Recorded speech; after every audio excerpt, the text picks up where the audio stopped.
I will go on no longer. We, over the next 45 minutes or so, until reception time, will be in the hands of Mr. Howard French for a conversation with our editors and contributing writers about the realities on the ground, but also some of the interesting policy reporting that we're doing, and we do hope to have time for at least a couple questions at the end. Some of the panelists have come from quite far, from Kenya, from Uganda, and when you said who's on the ground in Yemen, Eve, another journalist of ours who was meant to join us from Yemen was not able to make it because of the difficulties in his country. And I think that reflects the kind of conditions that we're operating in. One more indication of the real dynamics that our journalists are operating in is high security risks in many cases. And Tom Westcott, our contributor from Libya on the far left, is operating in particularly difficult and high-risk situations. And for that reason, we ask that for those of you taking photos and videos, not to photograph her. She, for security reasons, needs to stay under the radar, and we hope that you will respect that. So it is now my great pleasure to introduce our moderator, who has flown from New York to be here with us today. Howard is used to traveling. Over 22 years as a correspondent for the New York Times, he traveled to 100 countries on 5 continents, and I think that's just about keeping up with Hillary Clinton. His work was twice nominated for the Pulitzer Prize. He is an award-winning author and now a professor of journalism at Columbia University in New York. And of course, he is the president of our board of directors. So, Howard, over to you.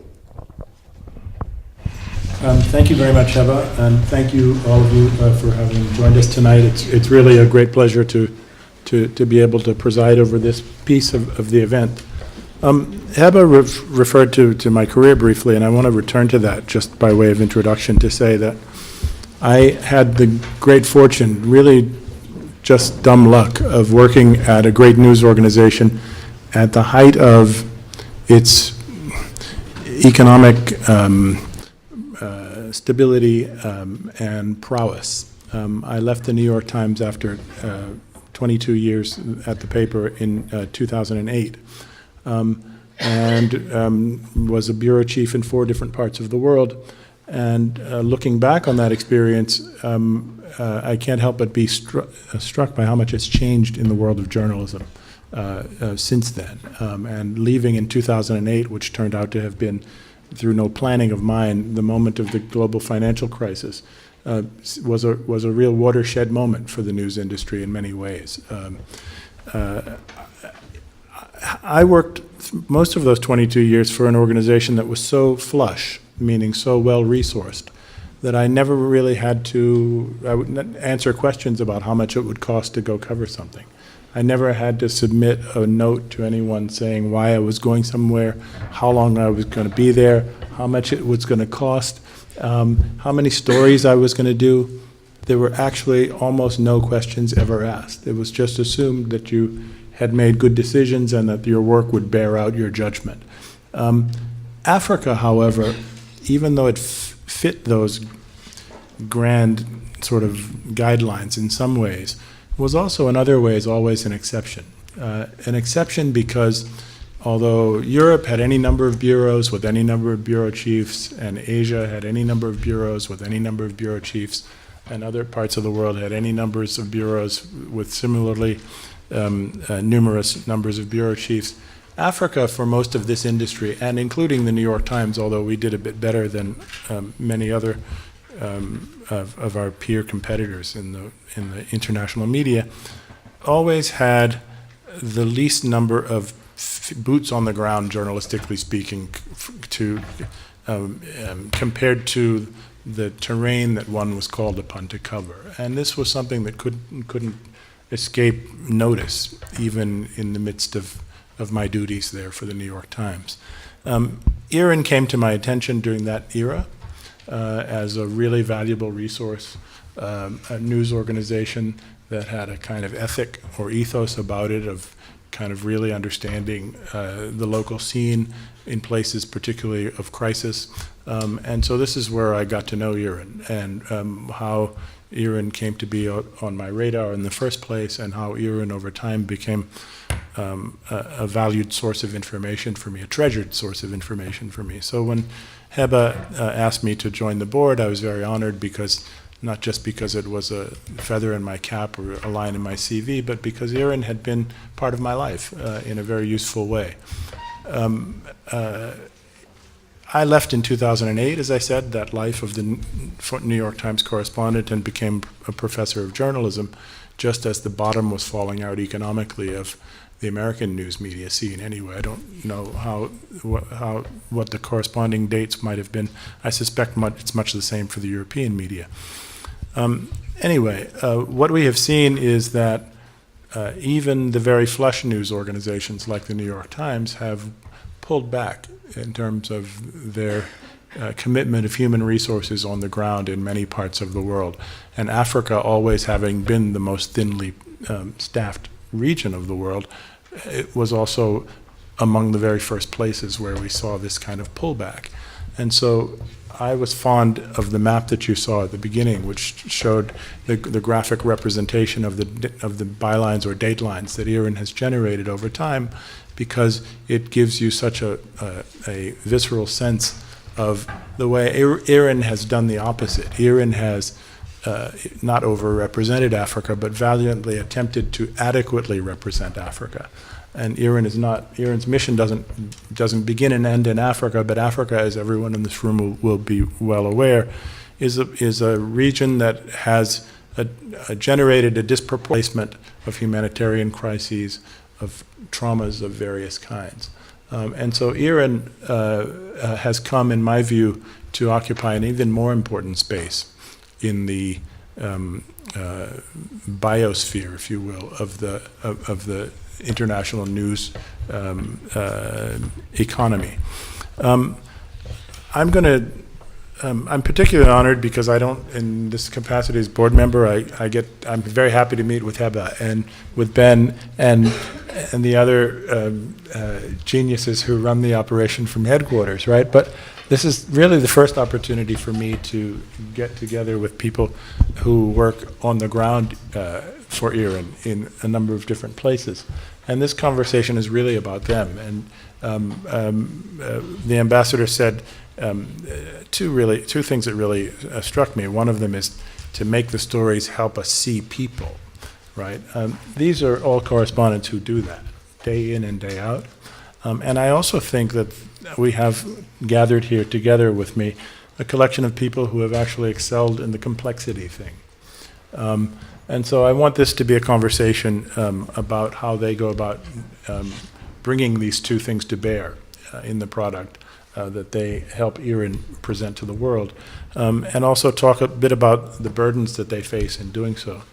So I'm going to run through a very quick introduction of my fellow panelists, and then I'm going to ask a couple of just very basic starter questions, and then we hope to leave time for you in the audience to interact with them.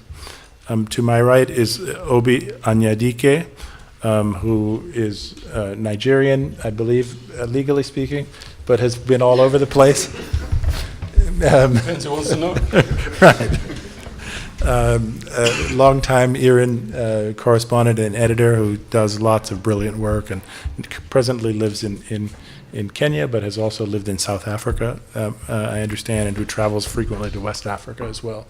To my left is Christy Siegfried, who is also a longtime IRIN editor, who's, this is a new term that I came about. Maybe it's frequently used among my fellows here in the audience, but whose specialism is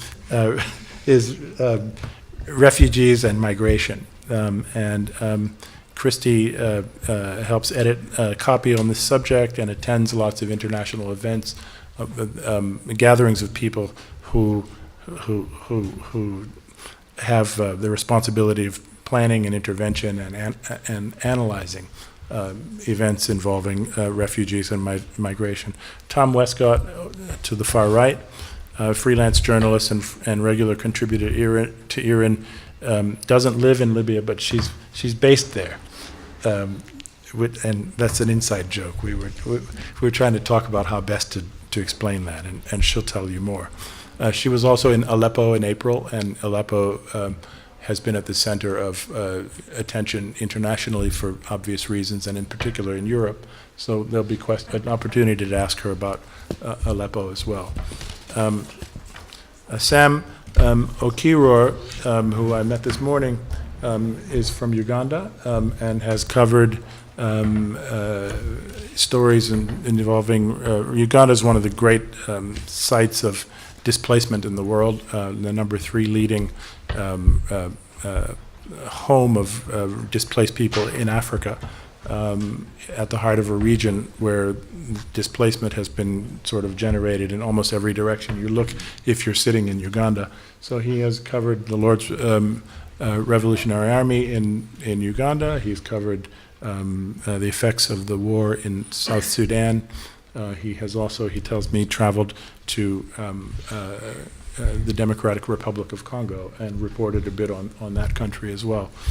And last but not least, Ben Parker, who is a co-founder of IRIN and who is a font of energy and really good ideas, who I've gotten to know over a series of meetings of the board and have come to respect quite a bit.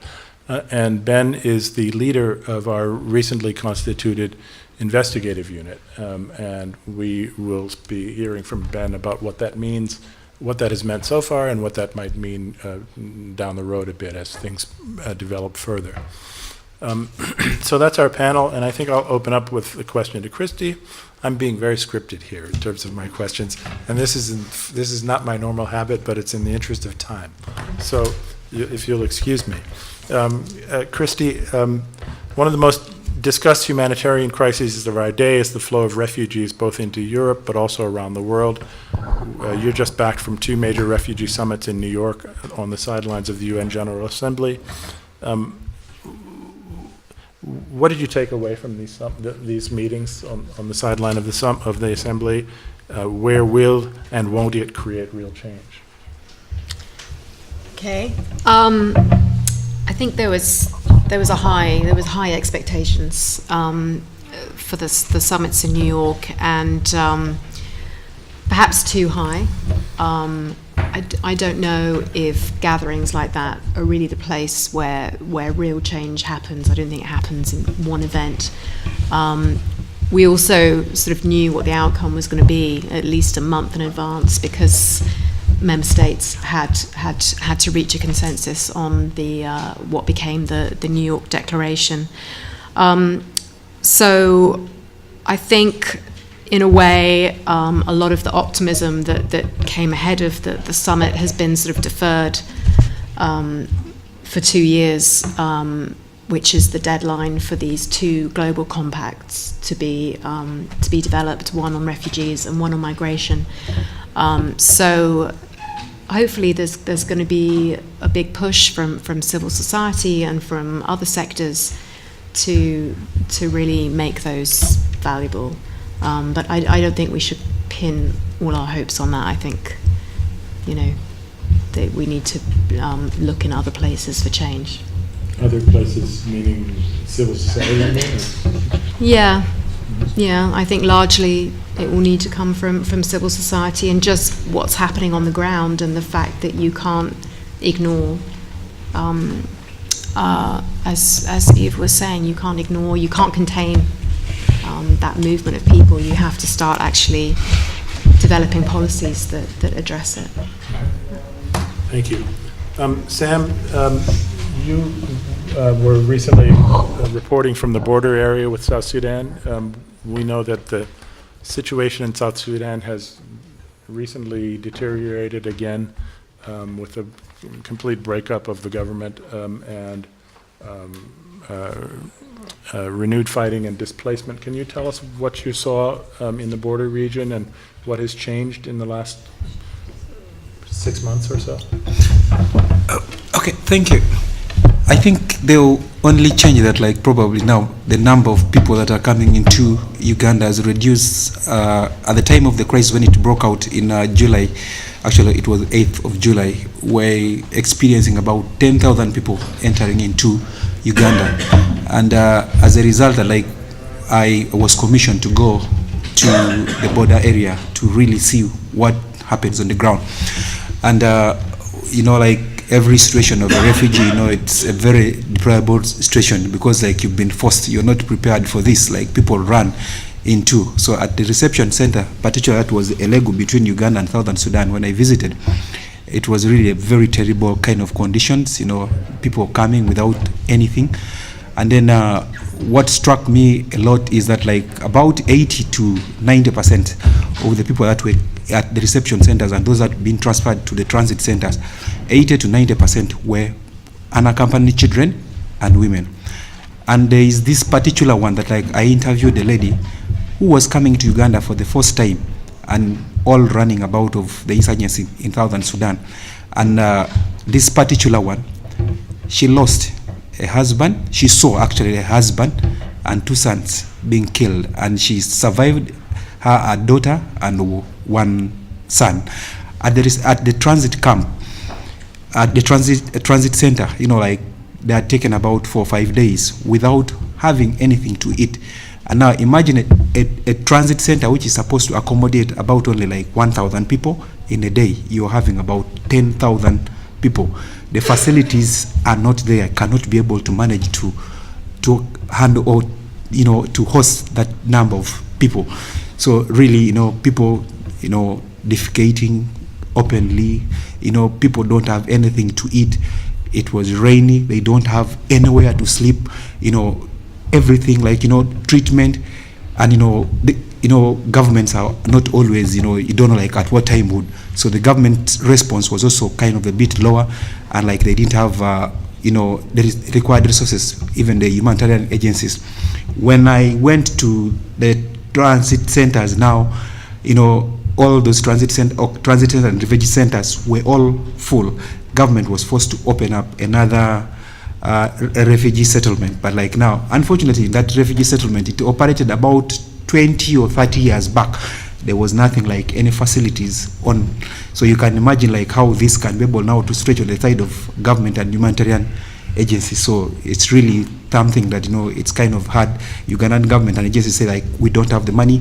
Now to make also matters worse, WFP also said like, we don't have enough money. So the refugees that had come into Uganda, actually not only Southern, because we have refugees from Burundi, we have refugees from DRC Congo, and then like now those already away in Uganda before the breakup of this war. So WFP was forced to cut rationing to those refugees that had been able to come to Uganda by 2015. So it's really kind of still a hard kind of situation that really needs a lot of attention to see how the fighting in Southern Sudan and other neighboring countries can be ended to try to stop that kind of suffering that refugees or people that are forced to flee their areas, you're not willing to. Thank you. We're jumping around quite a bit, so I'm going to leave Africa briefly to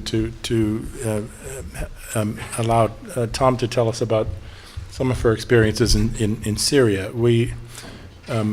Most of the headlines about Syria have tended to be about the international game that seems to be playing out, particularly between the United States and Russia over finding some way of bringing about a ceasefire around Aleppo. But Tom has actually visited Aleppo, and it would be very interesting to hear a more human perspective on what life was like on the ground, and actually as well as how you were able to function in an environment like that. Thank you. So I visited regime-held Syria in April this year, and I feel it's slightly opinionated, but the Western media seems quite biased when it comes to reporting on Syria, mainly because there's not many international journalists, and there's extremely low presence of international journalists reporting from the regime side, mainly because most of them went there, obviously, when they thought it was going to be an amazing, fast revolution. Most people went on the rebel side, and once you've been on the rebel side, you can't go on the regime side. It was a very interesting trip, and I travelled quite extensively through regime-held Syria. And I thought I'd talk a little bit about Aleppo because it's been in the news such a lot recently. And again, it seems to me that it's very kind of partial reporting. It's very much from the rebel side, probably from media reports being released by media activists. That's not to say that it's not true, but what I would like to point out is that the other side of Aleppo really doesn't get much coverage. And luckily, IRIN gave me the opportunity to cover it in a small way. Aleppo is a city that's completely divided. It's a city that's at war, but both sides are suffering in slightly different ways, but mainly in the same way. I mean, what I saw in regime-held Syria was, as you drive into regime-held Aleppo, the buildings, you've seen the footage, the buildings are just, from all the airstrikes, they're just crumpling down into the street. It looks terrible, but families live inside those buildings, because the huge number of internally displaced people means there's nowhere else to live. So they live in, for example, in those buildings, most of which don't have windows.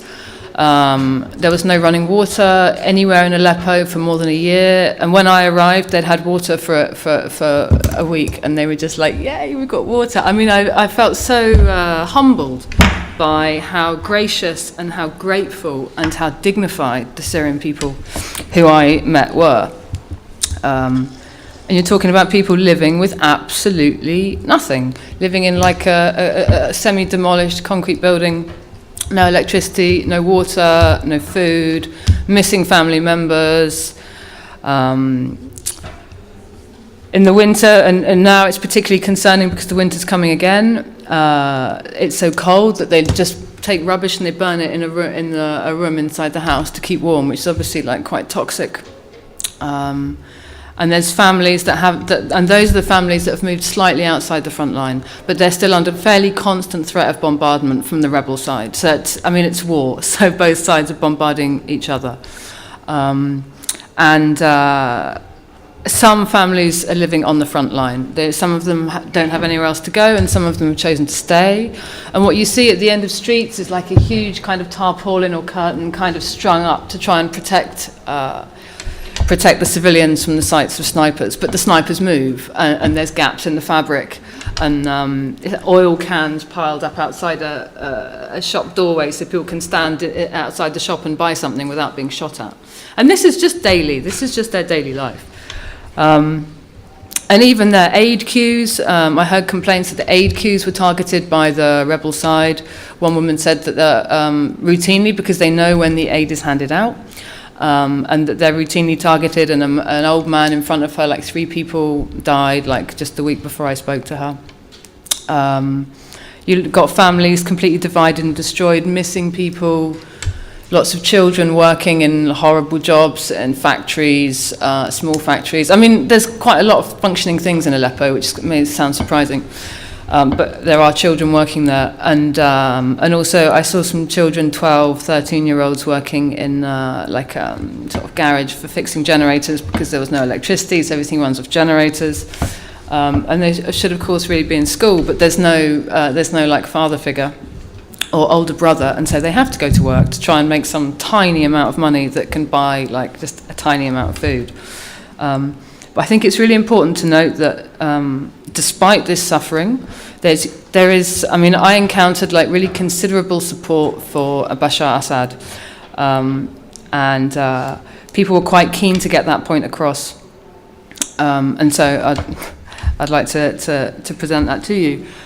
People said the refugees do not represent all the Syrian people, things like that. They said, we chose our president, we don't come to your country and say, your president's no good, we'll help you get rid of him. I mean, there's quite a lot of strong anti-Britain in particular feeling, which was slightly embarrassing for me, even though I'm not responsible for my country's foreign policy. People, I attended a funeral of a man whose son had been killed the day before, fighting with the government forces against ISIS, the Islamic State. And obviously he was there in tears. It's the funeral of his son. But he said, I will give every member of my family in this battle to keep Syria free of terrorism and to support our president. I mean, I've probably talked too much already. But also, I wanted to say that something else that a lot of people said, which is not so humanitarian, but I think it's quite important in the Syria context, is they said, before the war, even best friends didn't know what the religion of each other. That's how kind of multi-faith and integrated it was. And that's something the country's completely lost, because at the start of the war, everyone started going, oh, you're Muslim, you're Christian, what denomination, da-da-da, da-da-da, da-da-da. And it's really made some really sad divides, and like really deep into the heart of the culture. And of course, many of those, the Christian community, which has been really decimated and has really suffered a lot, many of whom also support Bashar Assad, many of the ones that I spoke to. They're really suffering, particularly in Aleppo, where churches and the cathedrals have been destroyed by fighting. I could go on and on, but I'm sure I've spoken too much. I hope that gives you some Thank you, Tom. insight. We'll come back to you in a moment.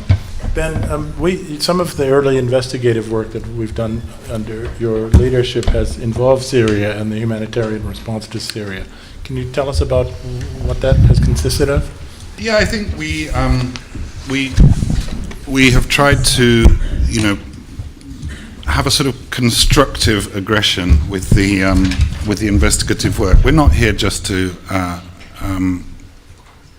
make drama, but we feel that the aid community in particular, and in conflict even more so, lacks even the most elementary accountability.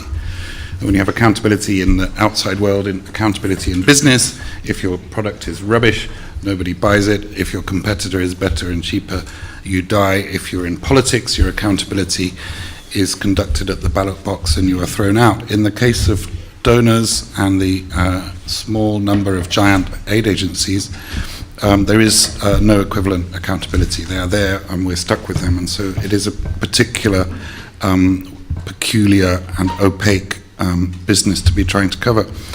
In Syria, we try to put the investigations at the service of a better deal. We pointed out that the NGOs, again, I think I'm going to pick up Tom's counter narrative and say, again, the NGOs working from Turkey into Syria are very quick to criticize the UN and how biased it is, but they only work in the opposition areas. And by the way, they have a $300 million fraud investigation going on that we exposed with the United States auditor of the USAID. So, there are, as they say in the Bible, there is a motes and beams in people's eyes, and we feel that a strong thread in our investigation is to kind of tip the balance against some of these received wisdoms that are often dangerous and prejudicial. We've also looked into we revealed also that the UN was happily funding the president's wife's charity in Syria, which seems unwise, at least on a political level. We were also happy to mention their generous spending at the Four Seasons Hotel. Some of this needs to be said. It needs to be investigated. We also looked the other day at these convoys, which have become such a symbolic motif of the catastrophe in Syria, and how much aid do they actually deliver, and does that aid actually do any good? And of 35,000 truckloads of aid in Syria, these 10, 20, 30 truck convoys that you hear so much about are really more, in our view, political theatre than genuine humanitarian response. And it's not just our view, it's based on the data and the investigation and the access and people being willing to talk to us. I've said before, it's a bit like covering the Vatican. Getting something out of the humanitarian system, you have to read the smoke coming out of the chimney, but we do find that more and more people do have things that bother them on a level of ethical principle, and they do want to talk about it to somebody they trust who can protect their anonymity. And I hope some of you might be in that category. And if you have anything to say, you can just stick an envelope under the door of the office if you don't trust electronic communication. There is many more examples of areas of deception, or at the very least wishful thinking, between the donors and the aid agencies, and we hope to be able to empower the final customer, who is the person who's having a tough time, to get a better deal out of this construct. And we don't leave the local government off the hook either. South Sudan's disgraceful leadership is also something we have looked at and we will continue to look at. So I'll leave it there for now. Thank you. Obi, I spoke in my introductory remarks about how my experiences of covering Africa from within a big American news organization, and how Africa was sort of always the sort of it got the short end of the stick, so to speak, in terms of resource allotment. I find a certain analogy, I'm tempted by a certain analogy to be drawn with the way terrorism and refugee crises are covered in the world, in terms of the amplitude that we accord them in column inches and in minutes on our news broadcasts. When I think about Nigeria, I don't have the perfect metric for this, but I'm quite certain Nigeria would rank very high among, in any objective measurement, among nations that suffer from terrorism, and among nations where there have been large-scale internal displacements of people. You have done quite a bit of work around Boko Haram. Let me just back up before asking you to tell us more about these experiences, to say that as someone who visits Nigeria fairly often myself, Nigeria also presents a further sort of unusual situation, in that you can, in certain parts of Nigeria, most especially most of the south of Nigeria, you can function without any day-to-day sense that there's a refugee or terrorism crisis in Nigeria itself. So what is it like to report on Boko Haram? How have you approached this? I know that you've gotten, you've done quite revealing work, with prisons that focus on detention of people who are suspected of being involved with Boko Haram. How does one function in that environment?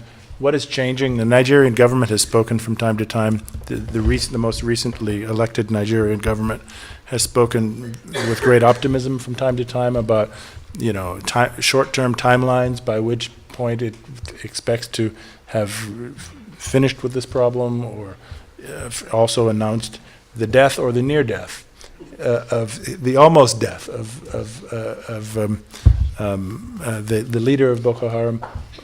Could you give us some of your findings and experiences? I can give you my official question, Howard.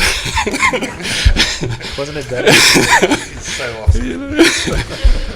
Now, the thing about Nigeria is that there's a huge divide within the country as well. So talking the understanding of if you're based in the south versus if you're living in the north over the common problem is very complicated.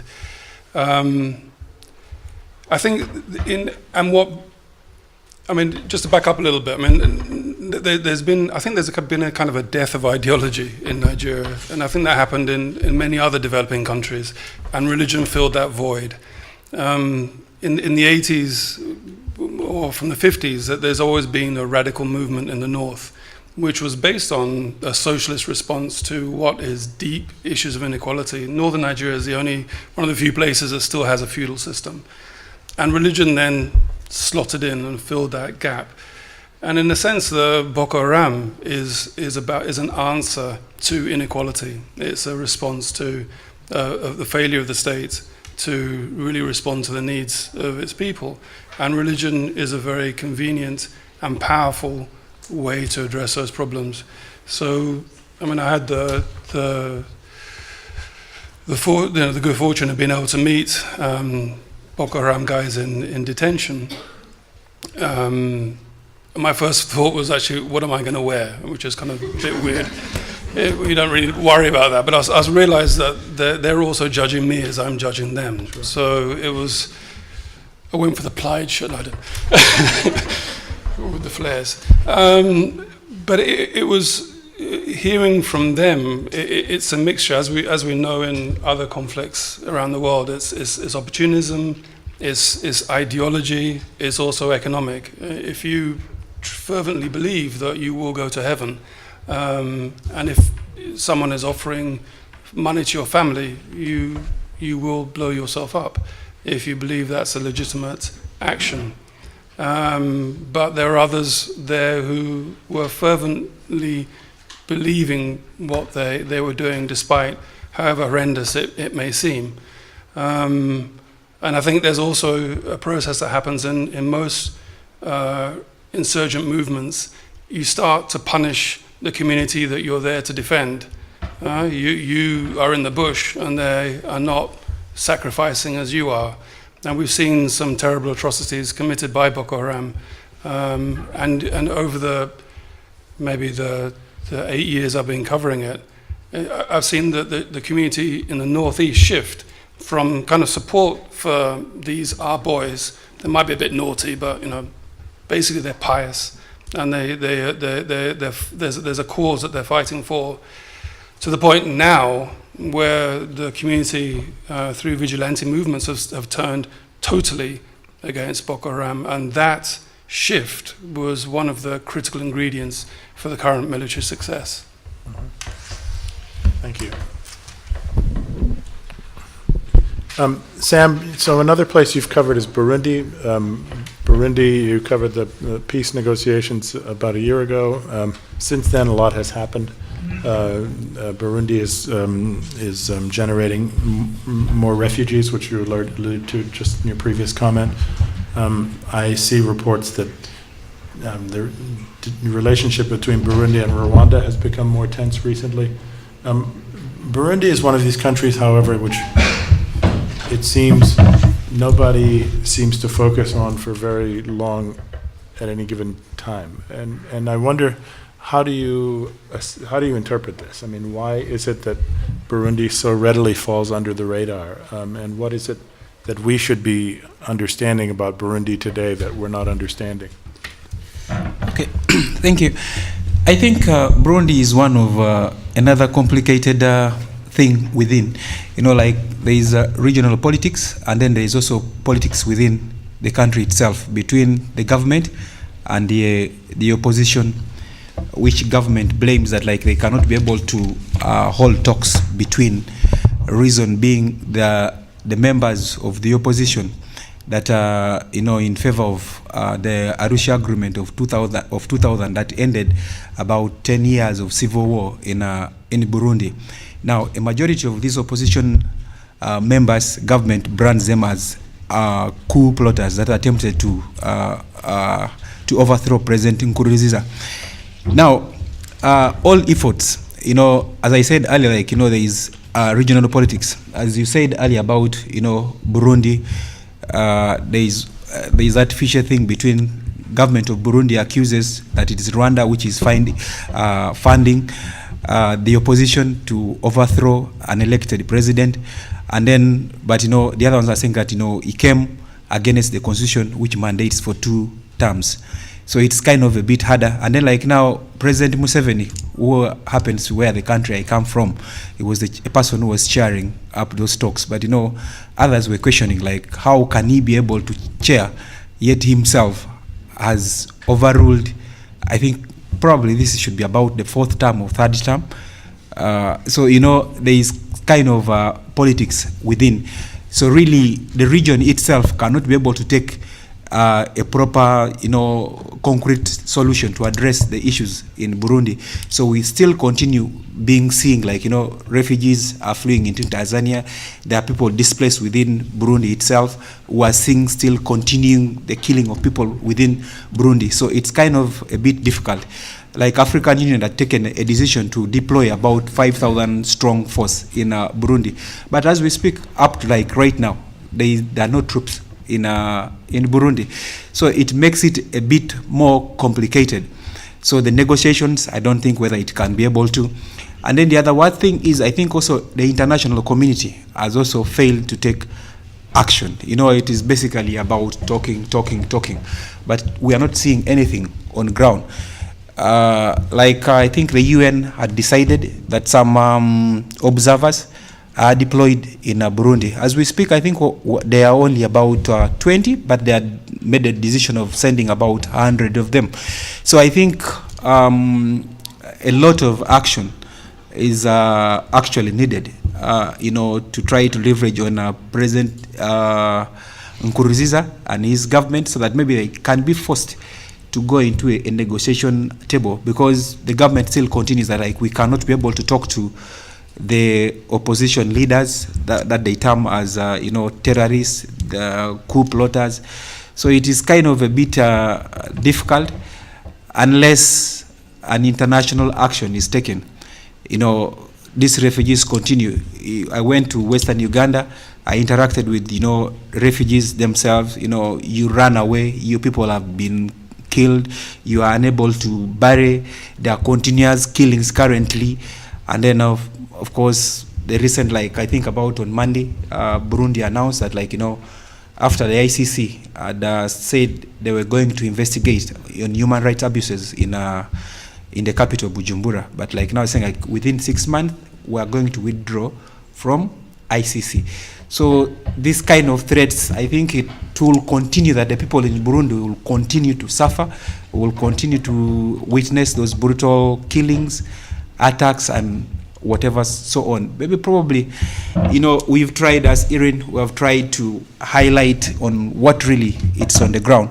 So I believe the people who are in decision making should be able to take a concrete action, so that the crisis in Burundi, which has been now forgotten because of inaction by the regional leaders, we're talking of the East African Community, we're talking of African Union, and then now the UN itself. Unless action is taken, we will still continue to see the violence in Burundi continue. Thank you. Thank you. One more, or go to the audience? I think in the interest of the reception, you've all been very patient. Okay. Maybe we will, Sure. we had a whole range of questions prepared for Howard's scripted moderation. But just to give a chance both to the online audience, or maybe to the floor, to ask any burning questions before we wrap up. Obviously, we haven't even discussed Libya, where Tom is based. Obi's been reporting on Nepal following the earthquake. There's a whole range of topics we could cover. But is there anything anyone in the room would really like to know about from this wonderful panel? Yes.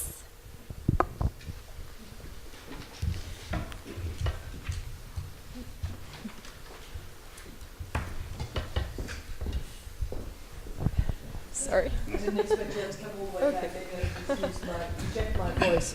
Actually, you gave the opening on Libya. It'd be very interesting to hear from Tom a little bit more on Libya. We understand when it comes to migration, about 230,000 people are stuck there waiting for a chance to cross over.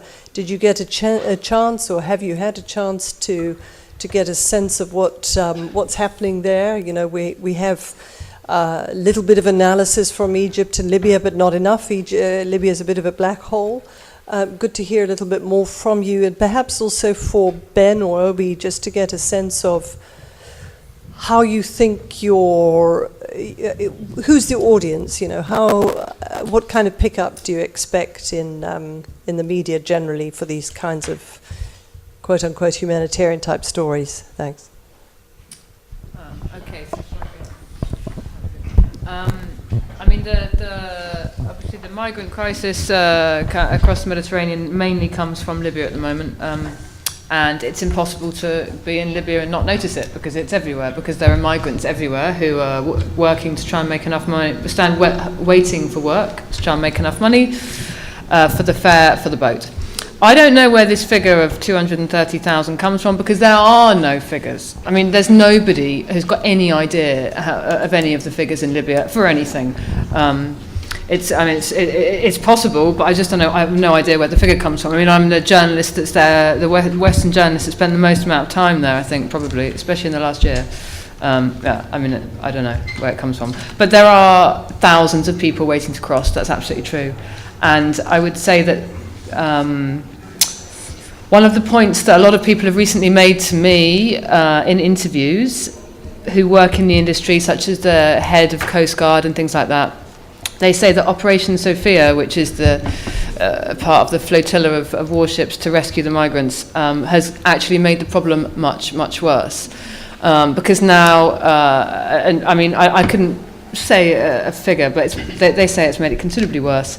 And because people know they don't have to hopefully make it 12 hours across the Mediterranean, like high risk. It's just 2 hours, basically. And like many people I spoke to, even people in France who had crossed from Libya, spent 2 hours at sea. They took their children. They said that my children never even saw the sea. It was great. They were asleep when we got on the boat, and just and they woke up when we arrived in Italy. So the problem is really huge, and it's really misunderstood because, quite frankly, there's no international organisations working really in Libya on this. The IMC is, but with local staff mainly. There are some people with local staff, but that's mainly it. And they can't get the kind of access that journalists get. So the problem is really huge, and it starts at the desert in the south, and that's where international organisations should be looking. And international community should be looking to try and give more support to the south of Libya to address the problems at the borders rather than necessarily in the sea, I think, possibly. It's a bit opinionated for a journalist. Sorry. Well, very briefly on the pickup, I mean, we count on our readers to pass it on. In some ways, we are at the mercy of social media, at the mercy of people like you, to make sure that our interesting stuff gets the attention of the right people. We will partner with major media, and we increase those partnerships regularly. If we have a particularly strong story to tell, we will approach The Guardian or another well-known news outlet and say, would you be interested in carrying this? We already have those agreements with a number of publications, but it is quite difficult now to break through the noise, and sometimes we feel a little sad that our excellence of our reporting, had it appeared under a different banner, might have travelled further, and so it's a constant target for us to increase our reach through every and any means possible, including sort of human networking as well as trying out different technologies and partnerships with bigger media. We are a niche product, but what we do is we report, the traditional journalism rules apply, and our material is provocative and is written well, as Heba pointed out. I think what you mentioned, Howard, about the fact that Africa has never been best served by the media. There's always this idea that there was a golden age of journalism, but it didn't really apply to Africa in terms of the legacy media. I feel it's kind of incumbent on us to do that kind of detailed analytical work. I think the sort of event-driven stories don't really help us, but I think the analytical stories that we can do to understand what's driving these processes, that can help shift the needle, and that's what I'm interested in doing. Thank you. We have a question from that arrived virtually via the internet by someone named Catherine, who is a Peace Corps volunteer in Georgia, and she says, if I can read this correctly, what is different about the complexities of humanitarian crisis field reporting today as compared to a time such as the 1988 conflict, famine in Ethiopia, which was massively reported basically on the ground by international media from every horizon. What has changed in terms of humanitarian reporting since then? Anyone care to take that on? I'll have a crack. I mean, the Ethiopia famine was obviously a milestone in both the news, the history of, I suppose, international news, television news in particular. Certainly in my life, it was definitely a significant episode. I think what's changed is, first of all, one hit on the BBC News just doesn't have the same impact anymore. And so there was one particular report on one particular bulletin that was particularly influential. It's hard necessarily to see that working the same way these days. Secondly, that report, if you play it back now, actually doesn't talk to any Ethiopian people whatsoever. And that has also mercifully started to change, although not entirely. If you can have a sexy nurse and a clever white doctor, you often still tend to get them. And there has been, I think Howard has commented on it publicly, some of the Ebola coverage went back to those days. So, I think the impact of telly is now diffused, become more diffuse, and I think the content of the story, the public, and hopefully the journalists themselves now are looking for a different approach. Is it more difficult now? Yeah, it's more difficult now because things are more difficult. There's more media, there's more noise, there's more propaganda and disinformation. And the aid industry itself has become really very complicated and opaque, as I said.